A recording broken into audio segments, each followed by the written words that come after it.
Baby oil का प्रयोग। एक बार सेक्टोरियल सेक्रेटरी आचार्य परमेश्वरानंद जी, परीक्षक आचार्य जपानंद जी और मैं, हम तीनों प्रशिक्षण केंद्र के कार्यालय में बैठे हुए थे।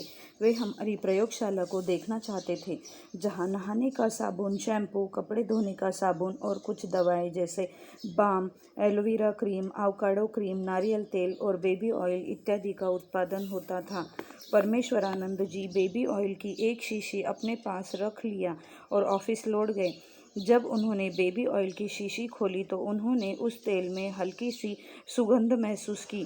फिर हम तीनों में इस विषय को लेकर बहस होने लगी कि सन्यासी को सुगंधित तेल का प्रयोग करना चाहिए या नहीं करना चाहिए, और अंततः हम लोग इस निर्णय पर पहुंचे कि बाबा ने सुगंधित तेल प्रयोग करने के लिए मना किया है, इसीलिए हम लोगों को बेबी ऑयल का प्रयोग नहीं करना चाहिए।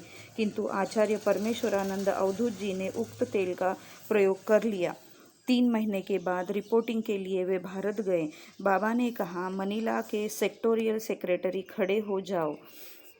परमेश्वरानंद जी खड़े हो गए। फिर बाबा ने आगे कहा, उस दिन दबाओ में प्रशिक्षण केंद्र में तुम तीनों किस विषय पर बहस कर रहे थे?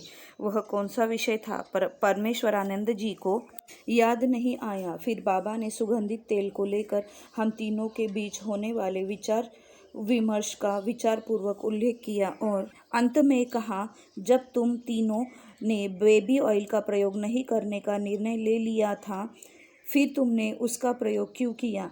ऐसा कहकर बाबा अपनी छड़ी से उनकी पिटाई करते रहे। अंत में उन्होंने कहा, जब कभी कोई अच्छा विचार मन में आए तो उसे फौरन मान लेना चाहिए, और यदि कभी ऐसा विचार मन में आए जिसे नहीं करना चाहिए तो उसे टालते रहना चाहिए।